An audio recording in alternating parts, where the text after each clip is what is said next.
The Empire stands as the largest and most powerful realm in the Old World.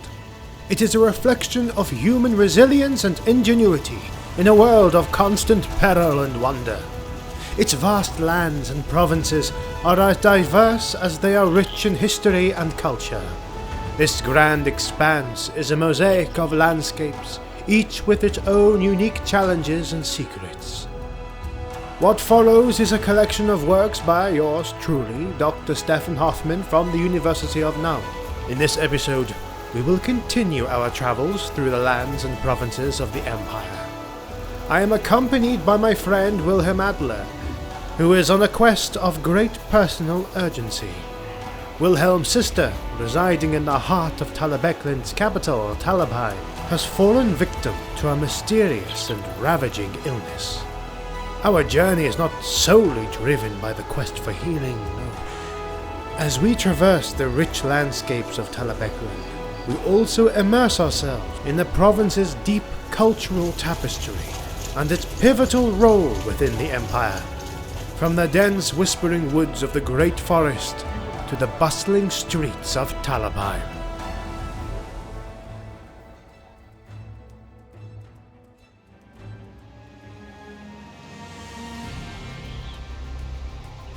As we crossed the border into Talabecland, the landscape unfolded before us to reveal countless shades of green.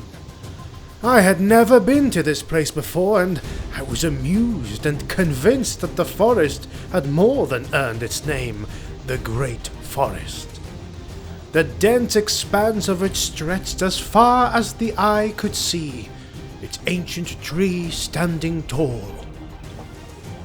As we made our way towards Talabheim, the capital city cradled by the forest, I was struck by the vibrancy of life that coursed through the province. Farmers tended to their crops with care. Merchants traveled the roads with their wares. We found ourselves enveloped in the natural majesty of this province, a contrast to the haunted ruins of Mordheim we had left behind. Walking under the shadows of enormous trees, Wilhelm and I shared what we knew about the Great Forest and the province. Spanning vast distances of wild, uncharted territory, the forest serves as a sanctuary for a myriad of beings, both natural and unnatural. It is a preferred hideout for bandits and outlaws wishing to elude the grasp of imperial law, who often conceal their camps beneath the dense canopy of trees. Deep within the forest's heart, green-skinned tribes and beastmen warherds stake their claims over extensive areas, territories that the imperial armies find challenging to identify and cleanse. Additionally, the forest is notoriously recognized as a refuge for groups of chaos followers, remnants of forces once vanquished during earlier incursions into the Empire, or newly founded cults that praise the dark gods. It is important to note, though, that the Great Forest, while it is home to many dangers, is not as perilous as the Drakewald Forest or the Forest of Shadows. While the Great Forest envelops much of Talabecland, significant portions have been cleared to establish farmlands or to support the Empire's growing demand for timber, fueling its burgeoning lumber industry. Similar to other wooded areas across the Empire, swaths of forest have also been removed to pave the way for infrastructure developments, including roads, villages, and towns. Despite these alterations, the forest remains expansive, covering a large area of the Central Empire. The River Talabec, one of the great rivers of the Empire, serves as a vital artery that flows through the province, marking its importance not just geographically, but also historically and economically for the region. Originating from the World's Edge Mountains, this majestic river meanders through the dense and ancient woodlands of the Great Forest before coursing past the city of Talabheim and eventually joining the River Reich. Over the centuries, It has fostered trade and sustenance for the people of Talabecland, becoming a bustling trade route that connects the inner provinces of the empire to the eastern frontiers. Merchant ships and trade barges laden with goods from lumber to grain ply its waters, weaving a network of commerce. Beyond its economic significance, the River Talabec is steeped in legend and lore. It is said that the gods themselves have walked its banks, and battles fought over its control have altered the course of history. The river has been both a protector, with its daunting width and depth serving as a natural barrier against invaders, and a challenge for those seeking to bridge its expanse.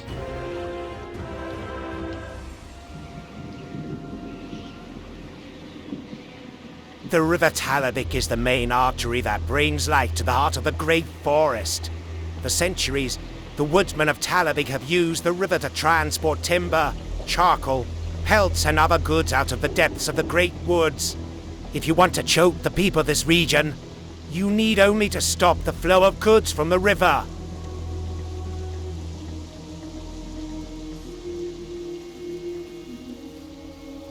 Talabheim stands as the most expansive city in the eastern reaches of the empire. Nestled deep within the vast expanse of the empire's great forest, it has fittingly been dubbed the Eye of the Forest. This moniker draws a comparison to the calm center of a formidable storm, as the city itself is situated within a vast shallow crater amidst the dense forest, serving as a beacon of tranquility surrounded by the wilderness. Talabheim has always grappled with the limitations of its geographic confines, utilizing every available nook and cranny within the crater's embrace to accommodate its inhabitants. The city teems with life, bustling with a constant flurry of events and attractions that captivate both locals and visitors alike. The vibrancy persists even in the quieter districts, where the population density exceeds what would seem feasible for the available living space, especially in the city's core. The streets, often too narrow for individuals to walk abreast, much less for the passage of carts or wagons, are perpetually filled with a diverse crowd of merchants, beggars, laborers, and nobility, all moving with purposeful haste towards their various destinations. Arriving in the city encircled by imposing walls that rose from the crater in which it lay, Talabheim was a fortress against the wilderness that surrounded it. Its gates welcomed us into streets alive with activity. As we walked the streets, heading towards Wilhelm's sister's house, my friend told me about the history of the city, as it was told to him by his father, or shall we say, as the legends go. Have you ever heard the tale of how Talabheim came to be? It's a saga that stretches back to the Age of Legends. After Tal, the god of nature, bestowed upon his brother Ulrich the mountain that would become Middenheim, he ventured eastward, deep into the ancient woodlands, seeking a domain where his own followers could flourish. As the legend goes, in his travels, Tal came upon a massive worm, a creature with such ferocity that it dared to challenge the god. Their battle was epic, lasting weeks, with the very earth trembling beneath their strife. In the climax of their confrontation, Tal seized the beast by its tail, striking it against the ground so fiercely that he carved out the western reaches of the Talabec River. With a final monumental effort, Tal hurled the worm into the skies, its flaming body descending to create the vast crater we now know as the home of Talabheim. But rather than a scene of destruction, Tal found that the worm's remains had enriched the crater's soil, making it incredibly fertile. Even the beast's scales, mingling with the earth, became a source of magical material prized for crafting. looking upon this crater, Tal named it Talabheim, or Tal's Victory, foreseeing that it would someday nurture a thriving community of his faithful. And to ensure that they could reach this blessed land, he crafted a great tunnel through the crater's walls. Wilhelm's explanation captivated me, and the story actually explained why things are the way they are in this city. The interior of the crater encompasses a vast expanse that houses not only fertile agricultural lands, but also a lake brimming with fresh water, alongside the majestic city itself. This ensures that, in the event of a formidable adversary managing to penetrate the defences of Talabecland's forces, the city and its resilient inhabitants can endure a prolonged siege with relative self-sufficiency, protected by the imposing walls of the great crater. As long as these natural fortifications hold against the invaders, the people within have the resources to withstand an extended assault. Talabheim is considered to be one of the safest places within the Empire.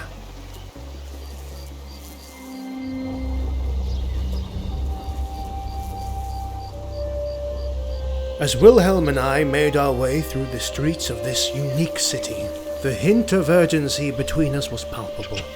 Our destination was the home of Audrey Adler, Wilhelm's sister, who had succumbed to the mysterious illness. Upon our arrival, we were greeted by a scene of quiet concern. Audrey lay in bed, her brow glistening with the sheen of fever, a local physician attending to her. The doctor, a man with a steady demeanour, turned to us as we entered. You've come at a crucial time. This sickness, where not yet widespread, is beginning to show more frequently within the city and in several surrounding areas. We're seeing an increasing number of cases, much like Audrey's here. The symptoms are consistent fever, severe fatigue, and in some cases, delirium. What's perplexing is the sudden onset and the rapid progression in certain patients. We're doing all we can, but I must admit, this illness is unlike anything we've encountered before. Wilhelm moved closer to his sister's bedside. I stood by, silently observing, my mind racing with questions and theories. It was clear that this sickness was more than a mere ailment. It was a puzzle that needed solving, not just for Audrey's sake, but for the well-being of Talabheim and potentially the wider empire. In the heart of Talabheim, amidst the growing unease caused by the mysterious illness, a breakthrough was made by a local healer who had been tirelessly documenting the spread of the sickness. Through meticulous analysis, a chilling pattern emerged, pointing directly to the city's water supply as a likely conduit for the malady. This discovery prompted the city's authorities to take immediate action, deploying a hunting force composed of local scouts and a force of Talbastan Guard, the regiment that manned the crater wall. These hunters, adept at navigating the dense and treacherous woods surrounding Talabheim, set out with a singular purpose. Their intimate knowledge of the forest's hidden path and secretive byways, honed through years of vigilant defense of the city's borders, guided them swiftly through the wilderness. Upon reaching the water source, the scouts encountered a grotesque scene. A band of chaos cultists, their bodies twisted with mutations and branded with the sickening marks of Nurgle, were caught in the act of corrupting the stream. A sinister chaos cult dedicated to Nurgle, the chaos god of pestilence and decay, usually exploits the vulnerability of those overwhelmed by the grief and despair born from the constant presence of sickness and mortality. In their delusion, these unfortunate souls are led to believe that Nurgle provides a form of salvation, offering either relief from or insight into the scourges of disease and inevitable decay that marks the human condition. Unbeknownst to them, their misguided faith merely strengthens Nurgle's dominion, perpetuating an endless cycle of affliction. The prevalence of different illnesses across the Empire makes uncovering the cults dedicated to Nurgle a challenging task. This difficulty arises not only from their tendency to remain inconspicuous, assimilating seamlessly with the local populace, but also from their habit of constantly relocating to hidden lairs, abandoned places, or somewhere deep in the forests. These strategies enable them to evade detection and continue their nefarious activities, but these damned bastards, most likely the responsible for the strange sickness spreading through the city, had been caught red-handed. A fierce confrontation ensued, pitting the city's bravest against the depravity of the cultists. The Chaos followers, although fanatical, were no match for the disciplined might of Talabheim's defenders. The skirmish ended with the cultists being killed, and 2 of their number captured, along with a cache of documents, weapons, and other damning evidence of their activities. The documents seized from the cultists unveiled a sinister plot far greater than anyone in Talabheim had feared. An invasion was being orchestrated, with the poisoning of the water supply and the dissemination of disease serving as a prelude to weaken Talabheim's formidable defenses. The cultists aimed to sow chaos and despair, softening the city from within to make it vulnerable to their impending assault. Armed with this knowledge, the authorities in Talabheim acted swiftly to address the contamination of the water supply, while also bolstering the city's defenses against the threatened invasion.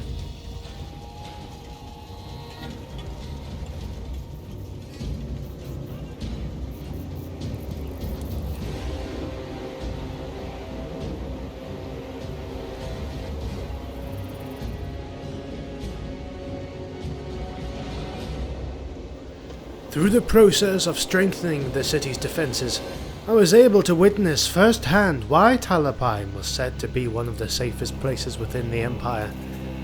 We know that Talabheim was built within a huge shallow crater many miles across, whose outer edge forms a rocky rim and natural wall. This rim wall has been built up and fortified and marks the boundary of the city.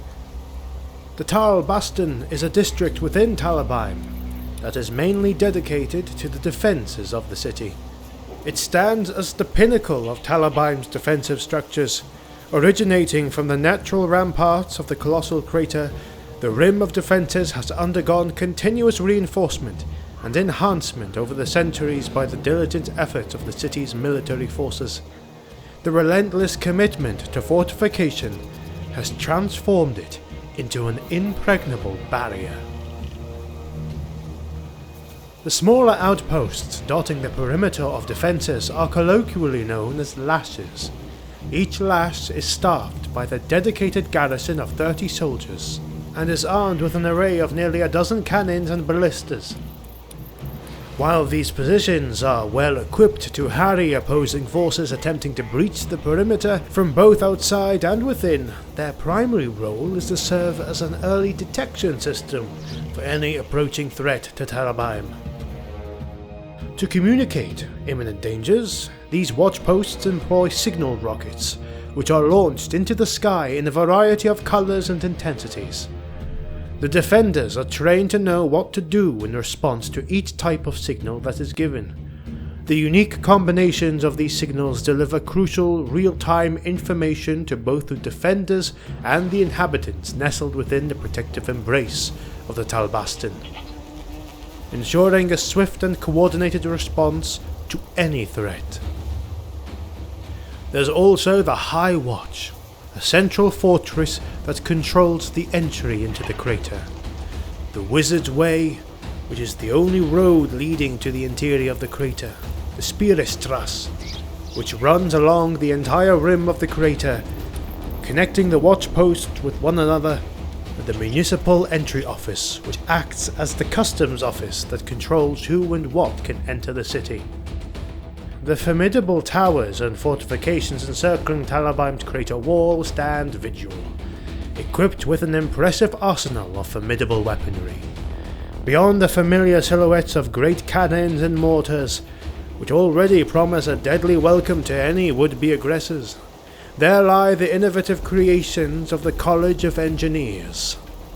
These experimental armaments, born from the ingenuity and inventiveness of the Empire's finest minds, add an unpredictable edge to Talabheim's defences, showcasing the city's readiness to blend traditional martial strength with cutting-edge advancements of engineering. The Talabheim military is distinguished by its significant number of archers relative to standard infantry, reflecting its strategic emphasis on ranged combat. This force is renowned for its agility and speed in navigating the dense wooded areas that surround and permeate the city. The majority of its soldiers are drawn from the surrounding forests and glens. Among the footmen that have been trained mostly for melee combat, there is a marked preference for axes and spears over swords, a result of their adaptation to the unique demands of warfare in forested terrain. Founded after a remarkable victory during a crusade, the Knights of the Blazing Sun are dedicated to Myrmidia, the goddess of war. They bear armor and barding of black and gold, or sometimes yellow. A variety of stylized sun symbols are used on banners, and sometimes painted or engraved on barding and armor. These knights have founded their temple in Talabheim.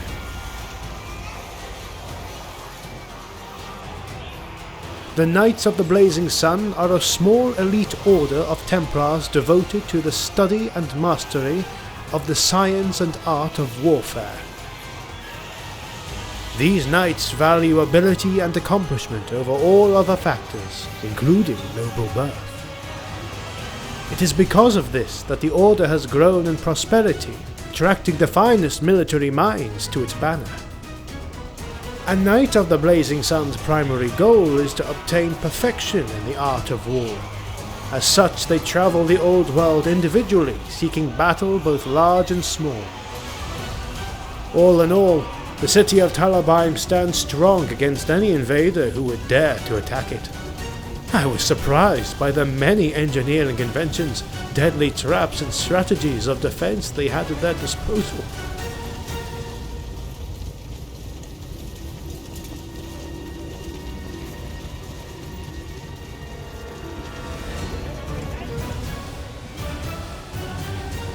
Unfortunately, Audrey was not to survive the strange illness that had her suffering for some time now.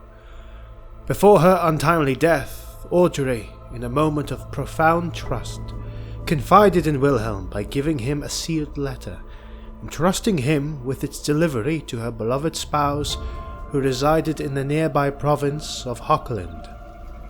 As Talabecland braced itself against the looming threat of a chaos invasion, Wilhelm found himself entrenched in the crucial tasks of fortifying the city's defences, believing his efforts were indispensable in safeguarding the city.